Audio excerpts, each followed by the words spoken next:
Follow-up, STEC in flour.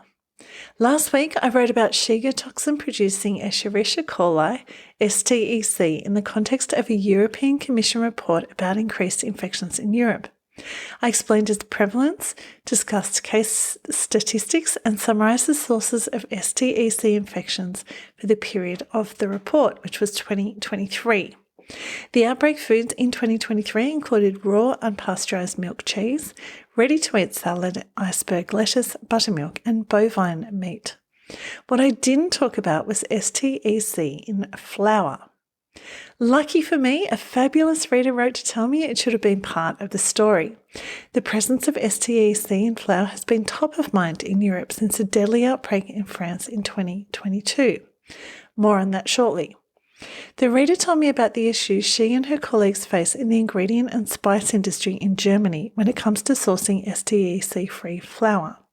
Her company found it so difficult to find raw flour that was safe, no matter whether they looked at local, regional, or Europe-wide sources, that they eventually switched to treated flour. This caused other problems because treated flour behaves differently to untreated flour from a water binding perspective.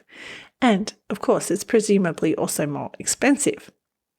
The German BfR has repeatedly detected STEC in baking mixes and dough samples, as well as in flour.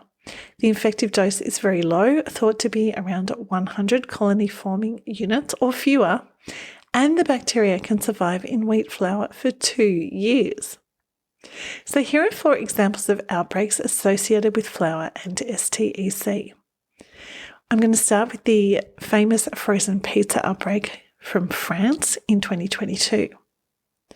In 2022, France experienced its largest STEC-HUS outbreak, with 48 children sickened and 2 killed after consuming frozen pizza. The pizza dough had not been pre-baked and final cooking had been insufficient to destroy the bacteria. STEC 026 was isolated from both the finished pizza and the flour used to manufacture it. A nationwide recall was initiated and manufacturing practices were overhauled to include adequate heat steps. The case underscored that even cooked products may not reach temperatures high enough to reliably eliminate STEC. Second one, a cookie dough outbreak in the US in 2009. This one's also quite famous. In 2009, 77 illnesses across 30 US states were traced to commercial prepackaged cookie dough. Most patients were adolescent girls who would consume the product raw. Extensive investigation pointed to contaminated flour as the probable source, though other ingredients were also considered. This led to the recall of 3.6 million packages, with the industry moving to manufacture ready-to-bake products as if they're ready to eat.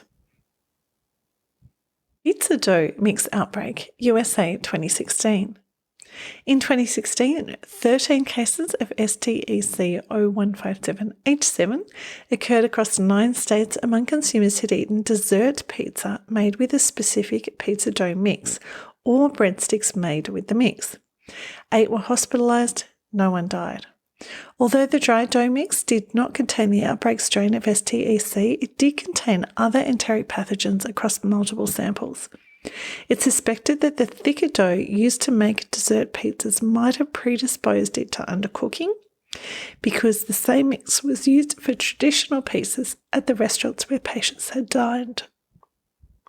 And the final example I'm going to share is one from the USA in 2016.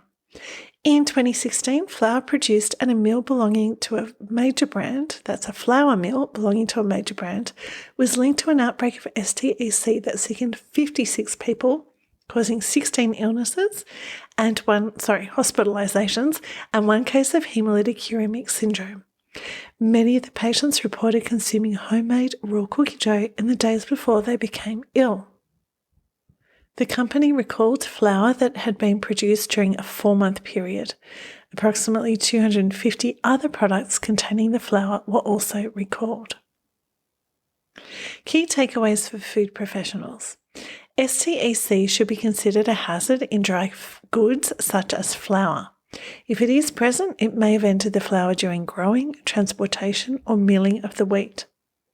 While STEC will not reproduce in flour, it will persist and can grow when the flour is added to products that contain more moisture. If your company uses flour in products that may be eaten raw, such as cookie dough or cake batter, you may need to use treated flour, which has been treated to eliminate STEC to keep consumers safe. STEC can be inactivated by a temperature of 70 degrees Celsius for 2 minutes when in moist foods. However, dry heat is ineffective against STEC in flour. Undercooked baked goods and subsequent dusting of baked goods with raw flour also pose STEC risks. In short, Shiga-toxin producing Escherichia coli, STEC, has caused outbreaks from raw and undercooked foods containing raw wheat flour, including cookie dough and undercooked or improperly cooked pizza. It can persist for at least 2 years in flour. STEC can be inactivated by 2 minutes of moist heat at 70 degrees C, but is resistant to thermal inactivation when in dry flour. Hazard analyses for flour and foods containing flour should consider the risk posed by STEC, even if the food is expected to be cooked before consumption. And you can read an excellent overview of STEC in flour, including an explanation of how it gets into flour and how to treat and prevent it, in a report called Escherichia coli in flour and dough by BFR Germany 2024. And while we're talking about STEC, did you know nanoplastics with a positive surface charge attract E. coli 0157H7, and the charged surfaces cause physiological stress, which stimulates more Shiga-toxin production. And that is from new research. There is a link, of course, in the email and the post.